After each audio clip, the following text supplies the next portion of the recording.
Y bueno, estamos listos para arrancar con la mesa política de hoy. Vamos a platicar sobre el presupuesto de la Federación para 2023. Nos acompañan aquí en el estudio los diputados Jericó Abramo del PRI, Benjamín Robles del Partido del Trabajo y Manuel Herrera de Movimiento Ciudadano. Muchísimas gracias a los tres por acompañarnos. Al contrario, gracias. Bienvenido. Estamos listos, ¿no? Para que entremos a la discusión de cómo vamos a hacer, cómo vamos a distribuir lo que ya se aprobó.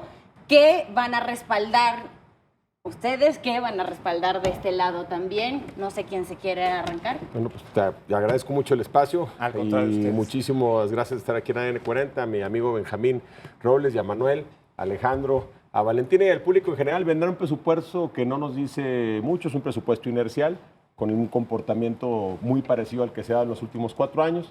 Ya en la Cámara de Diputados aprobamos ley de ingresos, también igual en el Senado de la República en la madrugada. Gracias al esfuerzo de un debate de construcción se logró ya aplicar el tema de los mostrencos, que serán 8,000 millones de pesos que tendrán que ir distribuidos a estados, municipios y federación para la creación de policías civiles, para la construcción de mayor capacitación. Y tendremos que también tenemos un debate largo.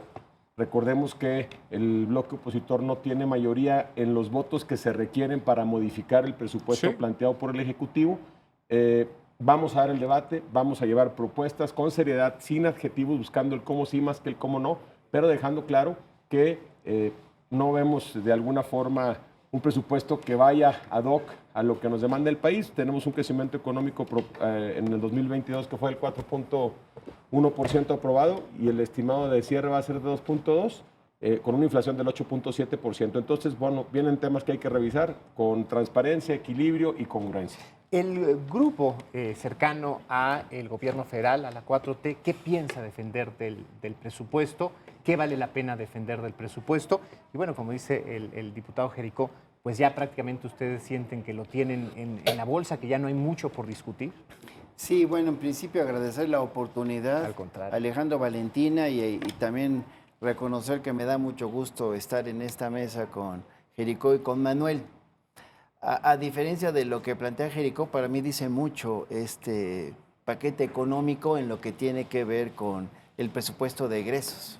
Porque si bien es cierto que sigue un proceso inercial de los pasados años, pues esto implica que nosotros tenemos muy claro lo que queremos hacer. Se circunscribe a políticas públicas que antes fueron consignas políticas por el bien de todos, primero los pobres. Nosotros insistimos, los adultos mayores van a terminar este sexenio con una dieta de 6,000 pesos. ¿Cuándo habíamos pensado? Porque hoy el dinero se va a la gente que más lo necesita. A diferencia del pasado, yo fui oposición varios años, debatía el tema, pero hoy lo que estamos viendo es que los ingresos que se aprobaron en la ley correspondiente para este país, ahora tenemos que traducirlos. Nosotros sí queremos que el presidente de la República termine el Tren Maya, nosotros sí queremos que el presidente de la República termine el corredor transísmico. Yo soy de Oaxaca, entonces de Oaxaca a Veracruz va a ser un impacto muy importante. Nosotros vemos que todos estos proyectos deben continuar hasta aterrizarse. Y bueno, la legislatura pasada modificamos el artículo 4 de la Constitución y dijimos, será obligación de los legisladores de ahora en adelante que a la hora de aprobar un presupuesto, primero separar el dinero para la educación, para la salud y los programas sociales. Y en eso vamos a radicar el esfuerzo. ¿Esa sería la diferencia a los anteriores presupuestos? Sí, yo le decía a Manuel y a algunas compañeras y compañeros, ¿por qué luego yo subo a la tribuna y digo que no le vamos a cambiar ni una coma? Es una sola bolsa. Entonces llega la oposición y nos dice, vamos a meterle a tal cosa. Sí, ¿y de dónde se la vamos a quitar? No, porque el Tren Maya. Pues no, al Tren Maya no. ¿A qué le vamos a quitar? ¿A los programas de adultos mayores? Pues no. Por eso no le cambiamos nada, porque es una sola bolsa y tú tienes que proponer qué cantidad y de dónde la vas a sacar. Y entonces decimos, pues no, no se vale así. ¿Qué tiene que decir el diputado Manuel Herrera por parte de Movimiento Ciudadano pues ante esta exposición de pues también agradecerles por la invitación y un gusto aquí compartir también con mis compañeros diputados. Nosotros sí tenemos algunas preocupaciones. De hecho, lo dijimos en el debate de la ley de ingresos. Consideramos que las cifras de las proyecciones son demasiado optimistas. Cada medio punto de sobreestimación nos podría costar 23 mil millones de pesos y eso representaría aproximadamente 78 mil millones de pesos. Por ejemplo, hablamos del 3% que se estipula de crecimiento, ¿no? Y también ingresos por remesas o el precio promedio del petróleo. Es correcto. Ajá. Y además estamos hablando de una proyección de incremento de más del 1% en la recaudación.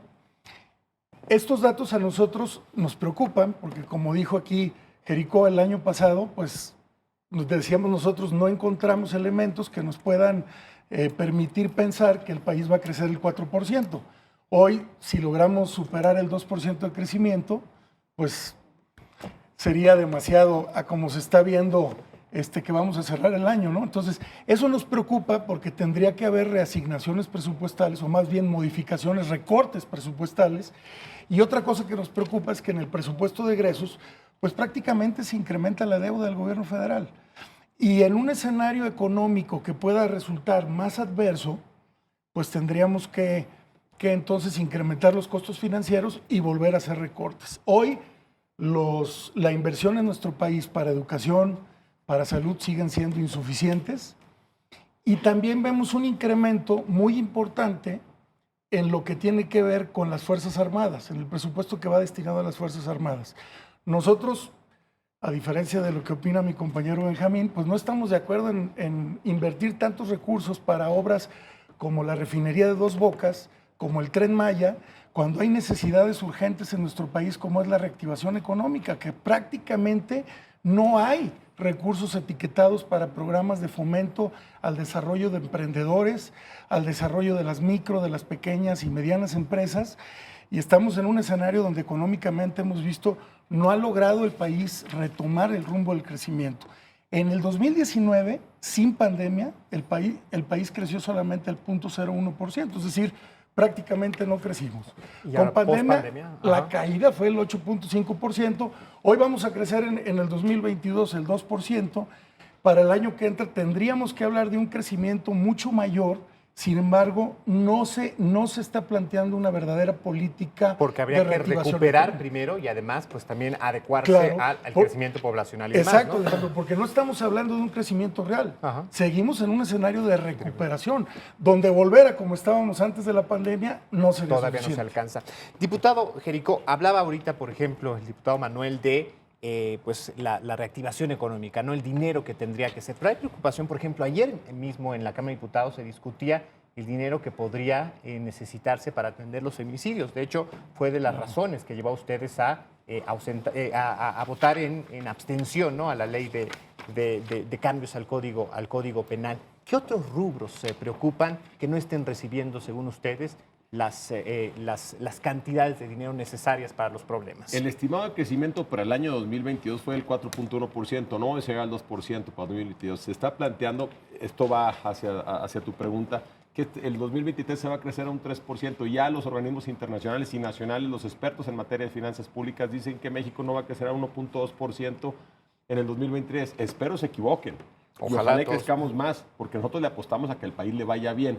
El presupuesto tiene incrementos y nosotros, claro que en ese artículo 4 constitucional que comenta Benjamín, nosotros votamos con todos los partidos políticos para que fuera constitucional la garantía de los programas sociales y sobre todo que quedara protegido el presupuesto para adultos mayores. Estamos de acuerdo y lo vamos a defender ese aspecto en el presupuesto. Ese no es el tema. El tema es que sí hay parte del presupuesto que puede ser redirigido. Como lo decía Manuel, hay 1.2 billones de pesos que serán deuda pública. Nosotros planteamos que parte de esa deuda pública, no toda, pero un 20% de esa deuda pública pueda ser dirigida a inversión y reactivación económica para la micro, pequeña y mediana empresa, no con programas de subsidio, sino con programas de incentivo fiscal que le permitan al generador del empleo, que en estos tres rubros son el 76% de los empleos que requiere el país, puedan generar en los próximos 6 meses 4 millones de nuevos empleos. Con la intención de que eso reditúe, ¿no? Que claro, sea una inversión, no porque tanto es una inversión para regresar, para fortalecer las finanzas públicas. Nomás en el año 2022, 326 mil millones de pesos fueron destinados a el apoyo fiscal de los combustibles.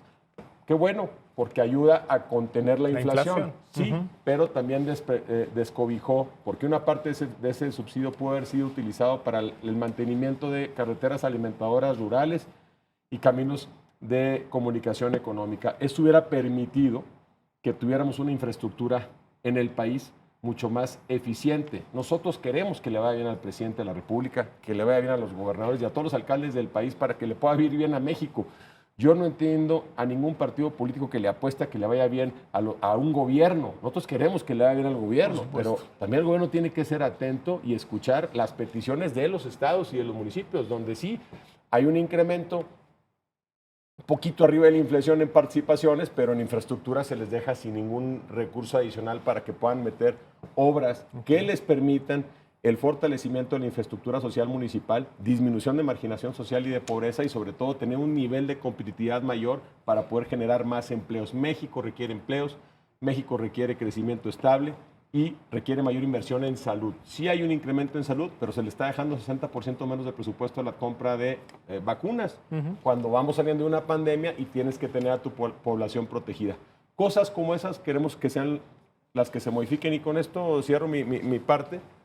Mira, aquí hice un análisis de los 76 programas presupuestales que están en el proyecto de egresos de la Federación, 43 no traen incrementos arriba de la inflación, están por abajo de la inflación. Y 18, la mitad de lo que va a ser la inflación. Entonces, ¿cómo vas a compensar el valor del dinero con inversión productiva cuando no tienes ni siquiera el valor del dinero que se está perdiendo? Ok. Pues ya, se nos acabó desafortunadamente el tiempo, pero es un gran tema y estaremos muy Pero atentos. necesito mi réplica para terminar, mi A ver, querido. te regalamos 30 segundos. Ya no tenemos tiempo, desafortunadamente. Ya no nos da tiempo, desafortunadamente, pero tendremos oportunidad. Sí, justamente oportunidad. Para estar en piso parejo, ¿no? Tendremos oportunidad. Nada más permítanos porque nos agosta el tiempo. Tenemos que felicitar a Banco Azteca porque celebra sus 20 años. Lo festejamos con usted, evidentemente con un pastel. Tenemos que ser parte. Y pues bueno, los invitamos a ustedes a sumarse a este festejo. Gracias a Banco Azteca. Gracias por hacernos parte y pues hacer parte de esta celebración. Así es que, pues bueno, quédense por favor. Ustedes también a partir del pastel. Cerramos ya justamente también este espacio informativo. Así es que gracias a ustedes también, todos a celebrar. Aquí estamos. Aquí nos vamos a poner. Aquí estamos. Por favor, Benjamín, adelante. Y pues bueno, gracias a todos quienes han hecho. Ahorita Marianito nos faltó fuera de cámara. para celebrar. Entonces, gracias a todos quienes han hecho posible este programa.